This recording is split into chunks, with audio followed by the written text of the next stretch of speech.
도 잘 주무셨습니까? 좋은 아침입니다. 오늘 하루도 말씀 가운데 승리하기를 원하면서 제가 사무엘상 5장, 사무엘상 6장입니다. 6장 14절과 15절을 읽어드리겠습니다. 수레가 벳세메스 사람 여호수아의 밭 큰 돌 있는 곳에 이르러 선지라.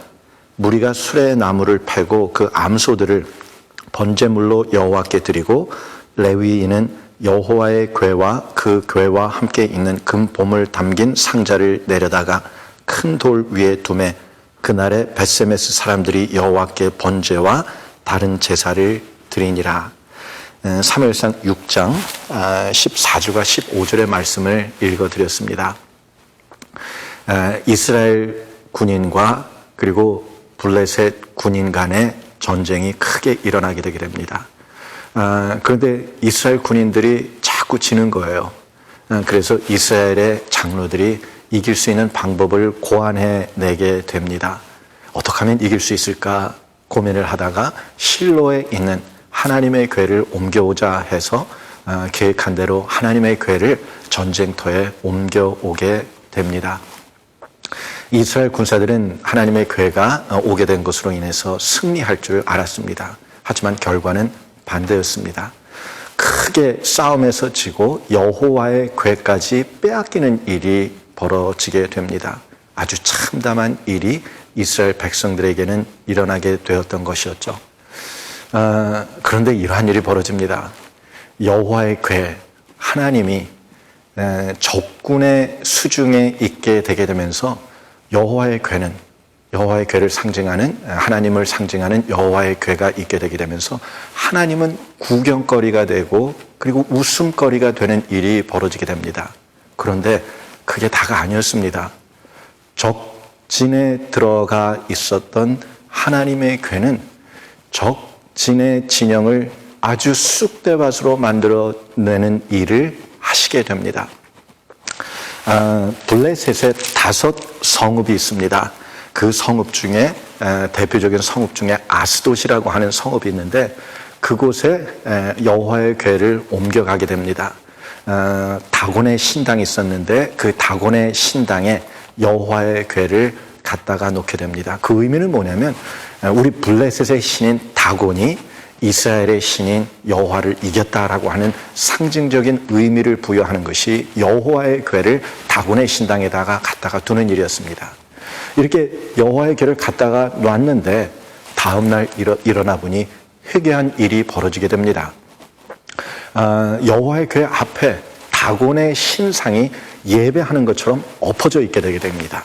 불길한 느낌을 갖게 된 이 블레셋 사람들은 다곤의 신당을 세워놓지만 신상을 세워놓지만 다음 날 더 끔찍한 일이 벌어집니다. 다시 이 다곤의 신상이 여호와께 앞에 예배하는 형식으로 엎어졌는데 목은 잘라져 있고 그리고 두 손목은 동강이 나서 여기저기 굴러다니는 일이 벌어지게 되게 됩니다. 그게 끝이 아닙니다. 다곤의 아스닷이라고 하는 곳에 여호와의 궤가 옮겨졌는데 그 아스돗에서 일어난 일이 이러한 겁니다. 여호와의 손이 아스돗 사람에게 엄중히 더하사 독한 종기의 재앙으로 아스돗과 그 지역을 쳐서 망하게 하니 라고 얘기합니다. 독한 종기를 사람들이 갖게 되고 그리고 재앙이 일어나게 되고 그러면서 재난에 빠지는 일이 벌어지게 되게 됩니다. 그래서 아스돗 사람들이 여호와의 궤를 갖고 있을 수가 없었습니다. 그래서 블레셋의 대표적인 성읍 5 중에 가드라고 하는 성읍이 있는데 그 성읍으로 가드로 여호와의 궤를 보내게 됩니다. 그런데 거기서도 일이 벌어지게 되게 됩니다. 가드에서 벌어진 일을 이렇게 소개하고 있습니다. 그것을 옮겨간 후에 여호와의 손이 심히 큰 환난을 그 성읍에 더하사 성읍 사람들의 작은 자와 큰 자를 다 쳐서 독한 종기가 나게 하신지라. 그 가드라고 하는 성읍에서도 크다란 재앙이 있게 되게 되면서 가드에 있는 사람들은 더 이상 자기네들이 갖고 있을 수가 없어서 또 다시 다른 블레셋의 성읍으로 보내게 되는데 그곳이 바로 에그론이라고 하는 곳이었습니다. 그곳에 서서도 하나님께서 역사하시는 권능이 일어나게 되게 됩니다. 에그론에서 사람들이 이러한 반응을 보이게 됩니다. 죽지 아니한 사람들은 독한 종기로 치심을 당해 성읍의 부르짖음이 하늘에 사무쳤더라. 여러분들 보여지십니까?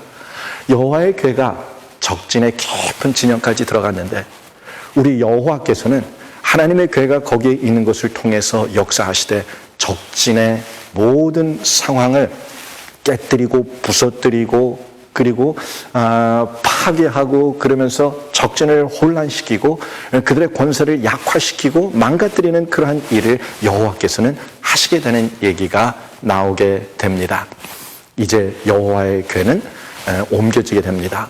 하나님의 궤를 더 이상 붙잡고 있을 수 없었던 블레셋은 어미 소에게 수레를 끌게 하고 그 수레 위에 여호와의 궤를 올려놓으면서 이 어미소로 인해서 여호와의 궤가 옮겨지게끔 그렇게 하고 또 그리고 이 여호와의 궤는 이스라엘 진영으로 다시 돌아오게 되게 됩니다.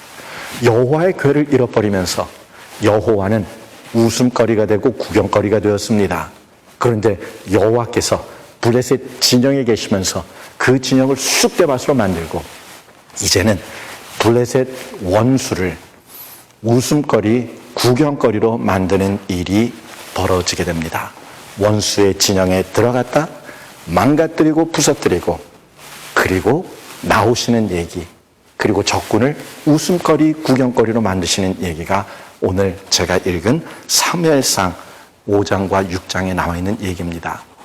지금 이 이야기가 이후에 반복되게 되는데 바로 그 얘기가 예수 그리스도의 얘기입니다. 하늘의 모든 영광을 버리시고 우리 예수님께서는 이 땅에 인간으로 오시게 되게 됩니다. 세상 권세, 사탄의 권세에 붙잡혀서 우리 예수 그리스도께서는 십자가의 길을 걸어가시게 되게 됩니다. 많은 사람들에게 웃음거리가 되고 조롱거리가 됐습니다. 찢기시고 맞으시고 터지시고 그리고 조롱거리가 되시고 십자가에 달려 돌아가 죽으십니다. 죽으시고 그 죽음, 이 우주를 창조하신 하나님께서 사탄의 가장 큰 권세요 무기인 죽음이라고 하는 곳에서 하루 이틀 3일까지 계시게 되게 됩니다. 우리 예수님, 이 우주를 창조하신 하나님의 아들이 웃음거리가 됐습니다. 구경거리가 됐습니다. 하지만 얘기는 거기서 끝나지가 않습니다. 3일이 지난 후 우리 예수 그리스도께서는 부활하시게 되게 되면서 그 사탄의 권세 가운데서 빠져나오시는 이러한 얘기가 나오게 됩니다. 우리 예수 그리스도께서는 적진에 들어가서 그 적진의 모든 무기를 무력화시키고 그리고 나오시되 이제는 사탄을 구경거리로 만드는 일이 벌어지게 됩니다. 골로새서에서 이런 얘기가 적혀져 있습니다. 통치자들과 골로새서 2장 15절에 통치자들과 권세들을 무력화하여 드러내어 구경거리로 삼으시고 십자가로 그들을 이기셨느니라. 우리 예수님께서는 적진으로 깊이 들어가셔서 그 죽음이라고 하는 곳에 계시면서 사탄의 권세를 깨뜨리시고 나오시되 이제는 사탄의 권세를 무력화시키고 그 사탄을 구경거리로 만드시는 일이 벌어지게 되었던 겁니다. 이 예수 그리스도께서 적진에 들어갔다 적군을 무력화시키고 그리고 구경거리로 삼게 하고 그리고 다시 나오시는 부활하시는 이 얘기가 우리에게 이렇게 적용이 된다라고 말씀하십니다. 골로새서 2장 12절에 너희가 세례로 그리스도와 함께 장사되고 또 죽은 자들 가운데서 그를 일으키신 하나님의 역사를 믿음으로 말미암아 그 안에서 함께 일으키심을 받았느니라. 예수 그리스도와 더불어서 함께 일으키심을 받았다라고 얘기합니다. 만약 여러분들과 제가 예수 그리스도께서 나를 위해서 죽으셨습니다 라고 하는 것을 믿었다면 우리는 예수님과 더불어서 함께 십자가에 못 박히며 그 죽음의 멸망에 임하게 된 것을 의미합니다. 하지만 거기서 끝나지 아니하고 우리 예수 그리스도께서는 부활하셨습니다. 예수님이 부활하셔서 그 죽음의 권세에서, 사탄의 권세에서 빠져나오셨던 것처럼 우리도 영원한 멸망에서 빠져나오게 되는 일이, 우리가 세례를 받고 그리고 물속에서 나오는 얘기가 예수 그리스도께서 죽으셨다가 부활하신 똑같은 부활의 능력의 얘기라는 것입니다. 지금 여러분들과 제가 이 부활의 능력을 그 어느 때보다도 믿어야 할 때인 것으로 압니다. 우리는 부활합니다. 승리합니다. 사탄의 권세는 우리 앞에서 꼼짝하지 못합니다. 이 부활의 능력을 믿고 승리했다라고 하는 믿음 가운데서 지금 주어지는 모든 어려움과 고통을 이겨낼 수 있는 여러분과 제가 되기를 예수 그리스도 이름으로 축원합니다. 그리고 오늘 하루도 승리하는 하루가 되기를 바랍니다.